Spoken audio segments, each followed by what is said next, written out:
There's no denying that this hospital is enormous and state-of-the-art. It's even got robots doing some of the work.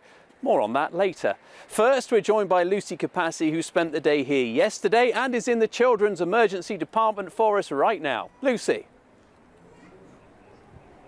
Yes, hello Steve. I was here yesterday well before the sun came up to see the Midland Met finally welcome patients. Gladys Webb outside the family business in Smethwick, which her husband Oliver John founded in 1921. Fast forward 104 years and Oliver's granddaughter Pauline and her husband Steve have decided it's finally time to close the shutters for good. I'll put you one of each colour. One's a pink, a red and a yellow. Day after day they come to lay tributes to the boy from Aston who became a global rock star. And still they keep coming. The Black Sabbath Bridge, now a bridge of flowers. A place for people to gather and pay their respects to Ozzy Osbourne, who for all his success never forgot his roots. And tomorrow it will be the focal point of his funeral procession as it passes down Broad Street with thousands of mourners expected. It's amazing, really, you know, he's such a loved character though, wasn't he? Typical Brummie.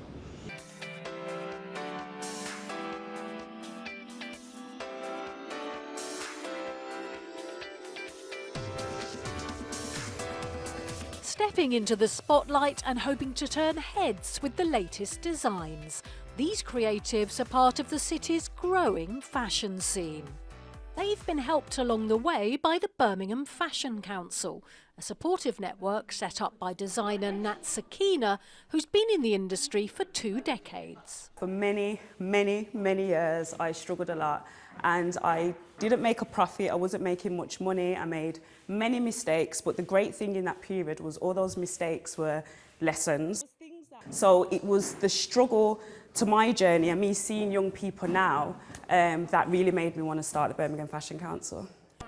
First thing this morning in Hockley, Birmingham, and 230 volunteers are making a start on the first of 2,000 bags of kindness. That's what the Diwali Basket Brigade, now in its 8th year, like to call these hampers, because as welcome as the food and sweet treats are, they're about so much more. Diwali is one of the most celebrated, auspicious occasions in the world, and it represents a symbolic victory of light over darkness and hope over fear. And our genuine hope is that by the delivery of this hamper to families in need, it helps to spread the message that the strangers really do care. For Mum Becky and 10-month-old Luca from Walsall, a knock on the door from the basket delivery team was most welcome. Heating bills, everything's gone up, food's gone up, everything is a struggle, so anything what can be supported or helped with is fantastic.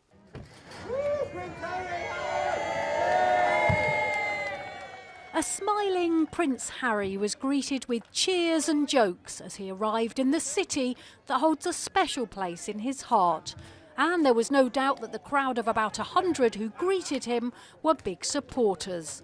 I really wish him all the best with everything that he does, because he does a lot off his own back for charity, and so does Meghan. Since the Duke's first official visit to Nottingham in 2013, he's been back 5 times. And today he's returning to the community recording studio CRS in St Anne's, where youngsters are helped to turn their lives around through music and film. Inside, he caught up with some of the young people he'd met before, as well as watching some live performances. He just shook my hand and we got a photo together, and it's like really nice. And how good is it that you've got a place like this to come to and use and perform in?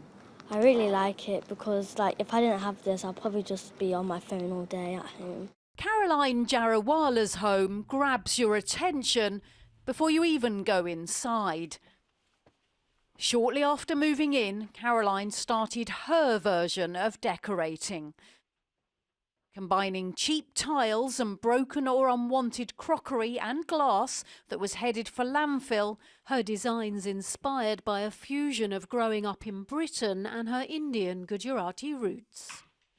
At the top of the house, her studio, where her ideas come to life. What I love about mosaic making is that it's so calming, and I feel, especially when I go into a flow state, as it were, it's kind of like a prayer in action sort of thing. I find a spark and a joy from looking at crockery and giving me an idea.